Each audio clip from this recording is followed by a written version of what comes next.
Hello everyone. Advocate Vignesh Muthukumar. Social மீடியாவில் ஆக்டிவாக இருக்கிற எல்லாருக்குமே வந்து இவரை பற்றி கண்டிப்பாக தெரிஞ்சிருக்கும். இவர் தன்னோட யூடியூப் சேனலில் லீகலி என்ன ரைட்டு எது தப்பு அப்படின்னு சொல்லிட்டு மக்களுக்கு எடுத்து சொல்வார். அண்ட் கரண்ட் அஃபேர்ஸில் நடக்கிற நிறைய விஷயங்களில் என்ன லீகாலிட்டி அப்படிங்கிறதையும் எக்ஸ்பிளைன் பண்ணுவார். சரி, ஏன் திடீர்னு நான் இவரை பற்றி பேசுகிறேன் அப்படின்னு நினைக்கிறீங்களா? கொஞ்சம் யோசிச்சு பாருங்களேன். இந்த சோஷியல் மீடியாலாம் வரதுக்கு முன்னாடி நம்மளுக்கு இந்த மாதிரி எவ்வளோ அட்வொகேட்ஸை தெரியும்? இல்லை நீங்கள் கொஞ்சம் யோசிச்சு பாருங்கள், எங்கேயாச்சும் எப்பயாச்சும் ஒரு அட்வர்டைஸ்மெண்ட் பார்த்துருக்கீங்களா? இந்த மாதிரி எந்த அட்வொகேட் இருக்கிறாரு, இல்லைனா இங்கே ஒரு லா ஃபார்ம் இருக்குது அப்படின்னு சொல்லிட்டு? வாய்ப்பில்லை. ஏன்? ஏன்னா எந்த அட்வொகேட்டுக்கும் இல்லை இந்த மாதிரி லா ஃபார்ம்ஸ்க்கும் இந்த மாதிரி அட்வர்டைஸ்மெண்ட் பண்ணுறதுக்கான ரைட்ஸ் சுத்தமாக இந்தியாவில் கிடையாது.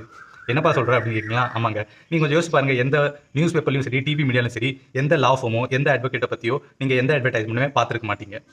ஏன் அப்படின்னு கேட்டிங்கன்னா, த பார் கவுன்சில் ஆஃப் இந்தியா, நீங்கள் நினைக்கிற பார் கிடையாது. த பார் கவுன்சில் ஆஃப் இந்தியா வந்து இந்த மாதிரி அட்வொகேட்ஸ் அண்ட் இந்த மாதிரி லீகல் ஃபார்ம்ஸ் வந்து அட்வர்டைஸ்மெண்ட் பண்ணக்கூடாது அப்படின்னு சொல்லிட்டு ஒரு ரூல்ஸே போட்டிருக்காங்க. ஏன் அப்படின்னு கேட்டிங்கன்னா, ஏன்னா இவங்க வந்து இதை வந்து ஒரு நாபல் ப்ரொஃபஷனாக பார்க்குறாங்க. இது வந்து ஒரு ப்ராஃபிட் மேக்கிங் பிஸ்னஸ் கிடையாது அப்படின்னு சொல்லி. அண்ட் ஒரு சில பேர் நினைக்கலாம், ஏன் இவங்க அட்வர்டைஸ்மெண்ட் பண்ணுறதுல என்னப்பா அப்படி தப்பு அப்படின்னு சொல்லிட்டு.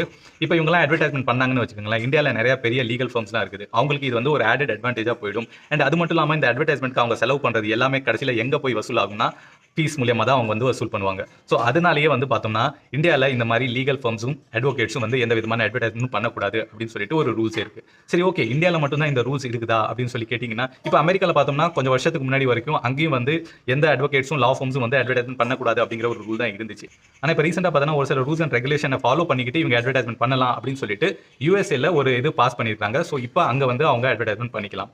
அதே மாதிரி பார்த்தோம்னா யூகேலையும் ஒரு சில ரூல்ஸ் அண்ட் ரெகுலேஷனை ஃபாலோ பண்ணிக்கிட்டு அவங்களும் வந்து அட்வர்டைஸ்மெண்ட் பண்ணிக்கலாம். ஏன்னா ஃபைனலி மக்களுக்கு தெரியணும்ல எங்கே போகிறது, என்ன, யாரை கன்சல்ட் பண்ணுறது, ஒரு இஷ்யூ வந்துச்சுன்னா, லீகல் இஷ்யூ வந்துச்சுன்னா அப்படின்னு சொல்லிட்டு. ஆனால் கொடுமை பார்த்தீங்களா, ஊருக்கே போராடி வாதாடி அவங்களுடைய அதிகாரத்தை வாங்கி தர இந்த அட்வொகேட்ஸ்க்கு அட்வர்டைஸ்மெண்ட் பண்ணுற அதிகாரம் கிடையாது.